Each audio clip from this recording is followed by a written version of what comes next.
Assalamualaikum warahmatullahi wabarakatuh. Perkenalkan, nama saya Sabrina Rizkia Susana, NPM 1913-023-032.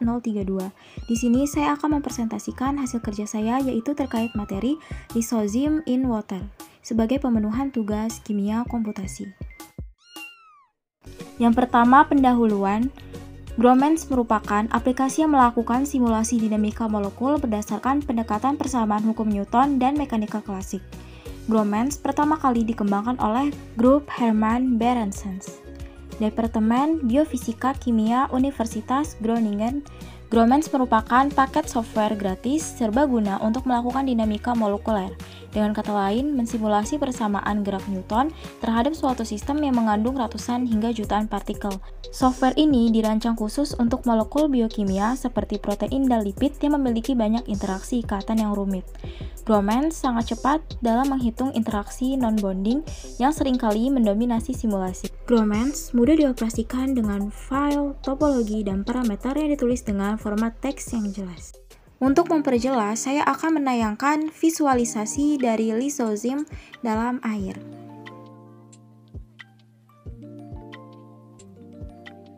Pada materi kali ini, saya menggunakan beberapa aplikasi, antara lain Ubuntu LTS 20.04 yang berfungsi sebagai sistem operasi khusus untuk perangkat desktop. Yang kedua, Notepad yang berfungsi untuk menyimpan program bahasa komputer. Yang ketiga, Microsoft Excel dan juga Xlaunch yang digunakan untuk menggambarkan diagram, serta VMD yang digunakan untuk membuat visualisasi dari Lysozyme dalam air. Adapun metode dalam percobaan, yang pertama siapkan topologi, yang kedua periksa topologi, yang ketiga mendefinisi sel unit dan menambahkan pelarut, yang keempat menambahkan ion, yang kelima meminimalkan energi, yang keenam ekuilibrasi, yang ketujuh ekuilibrasi bagian 2, yang ke-8 produksi MD, dan yang ke-9 analisis.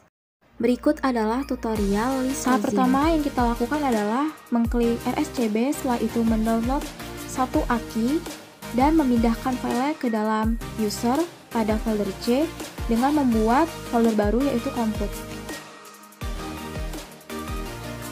Selanjutnya membuka aplikasi Ubuntu dan memasukkan kode program seperti yang tertera pada tutorial. Dalam pengaplikasian kali ini, kita membutuhkan 9 metode, antara lain menyiapkan topologi, lalu memeriksa topologi, mendefinisikan sel unit dan menambahkan pelarut, menambahkan ion, meminimalkan energi, ekuilibrasi bagian 2, produksi MD, dan analisis. Selain mengcopy paste kode program ke dalam Ubuntu, kita juga mengcopy paste ke dalam Notepad. Lalu disimpan dengan format txt dan dirubah ketika dipindahkan ke dalam folder C menjadi .mdp.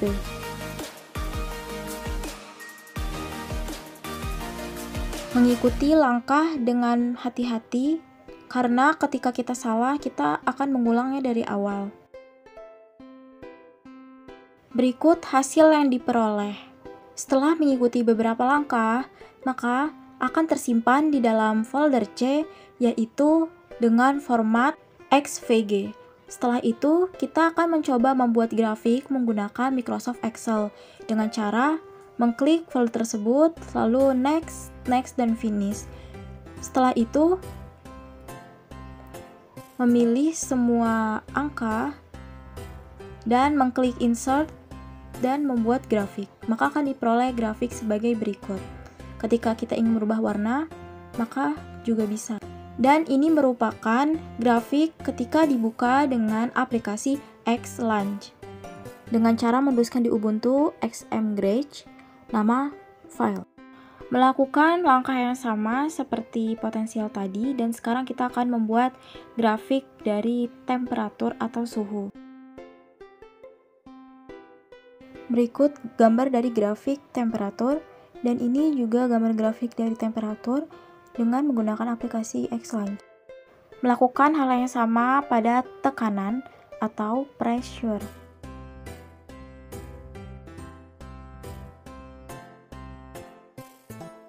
Selanjutnya adalah grafik RMSD.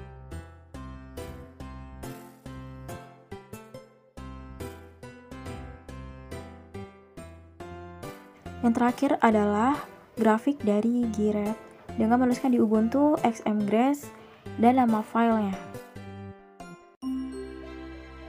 Selanjutnya adalah pengaplikasian VMD. Dengan menuliskan VMD pada Ubuntu lalu klik enter, maka akan secara langsung terbuka aplikasi dari VMD.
这一次我真的睡着了。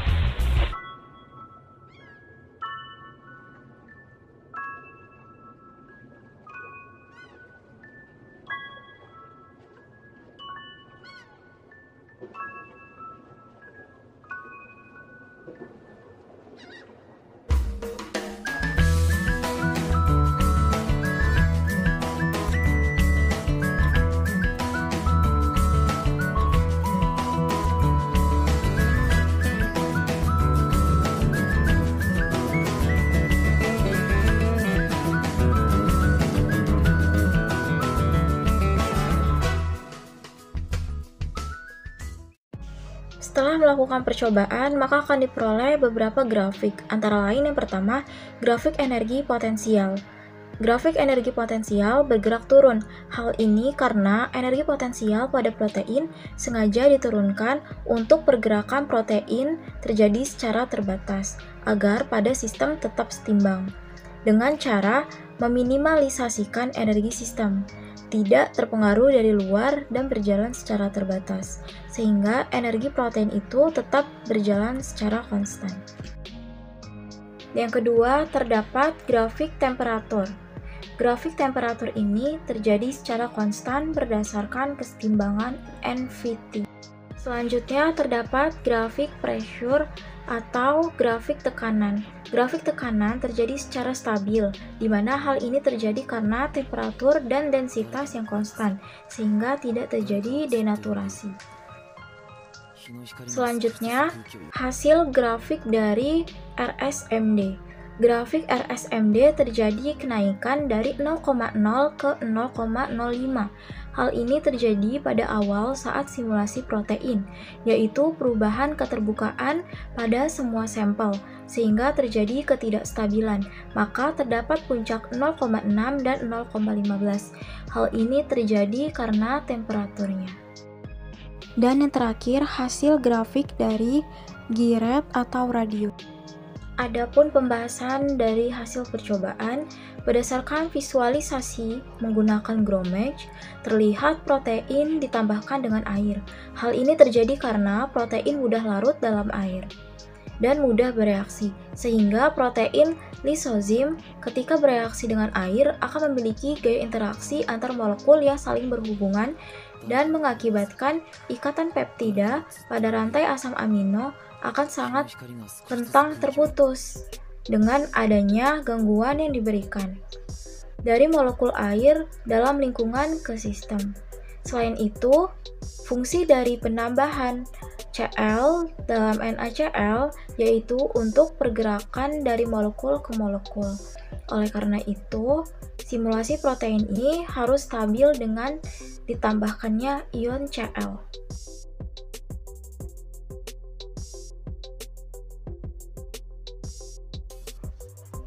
Adapun kesimpulan yang dapat diambil dalam percobaan ini adalah GROMACS adalah software yang digunakan untuk mengetahui dinamika molekul, di mana pada simulasi lisozim dalam air akan lebih mudah larut dan mudah bereaksi.